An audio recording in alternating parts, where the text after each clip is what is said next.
Assalomu alaykum hammaga. Bugun men yana Urganch dehqon bozorini stoyankasindaman.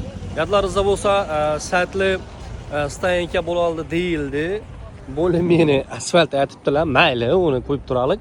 Lekin chiziq qanimini, misol o'sha 4000 so'mdan, har satına 4000 so'mdan parkovkaga pul to'laydigan bo'lsalar, endi savol ostida aytacakman. Ya'ni o'sha biznesmenimiz bu savolimiz. Sharoitimiz, ya'ni parkovkani sharoiti to'g'ri keladimi? Misol hech qaysisida chiziqlar umuman yo'q, parkovshnik yo'q. Buni nishab hal qiladilar. Misol kunina 500 ming mashina girib chiqsa kerak deb o'ylamayman. To'g'ri bilmayman, lekin avtomobillar shunchalik girib chiqadigan bo'lsa, bu parkovkalarni nechik oladi? Misol parkovka 4000 so'mlik bo'ladigan bo'lsa, bu sharoitlarimizni kim hal qilib beradi? Shu haqida ozgina bo'lsa fikrlaringizni bildirib o'tinglar. Kommentariyada o'zingiz fikrlaringizni bildiringlar. Doğrusu ben harakat tutmanda misol 4000 so'mdan har satına to'laydigan bo'lsalar, parkovka umuman sharoitda to'g'ri kelmaydi. Misol uchun bu yerdagi sharoitni masalan asfalt yo'q. Masalan buni yamab chiqqan bilan hech narsa o'zgarmaydi doğrusu. Bizim ağır bize yine sertlep oturup kalamiz 2 sertler. Endi yaxshi uni qo'yib turaylik. Sharoit nechik bo'ladi? Sharoit yaxshimi? 4000 so'mga arziymi demanda? Arzimaydi umuman.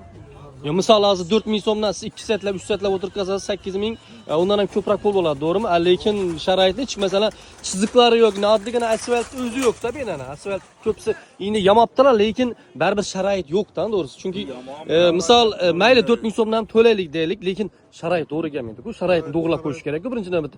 Parkovchik yo'q, chiziqlar chizilmagan, lekin unatib 4000 so'mdan qo'yishmancha sal noto'g'ri deb o'ylayman.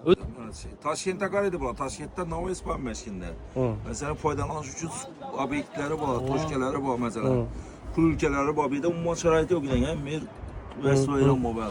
Misol uchun hozir yeni sho'larni ham ko'radigan bo'lsangizlar, umuman qilinmagan, asfalt qilinmagan, lekin sharoitini bilmadim, nechik bo'ladi.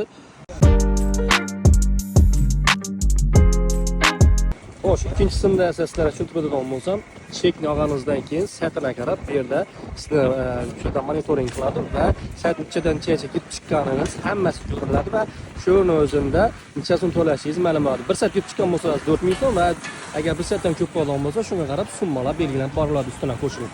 Va aytib o'tchakim, ko'rdiganingizdek bu yoqda girib kelish va bu yoqdan chiqib ketish bo'ladi. Menimcha sharoit yaxshi yaratilgan.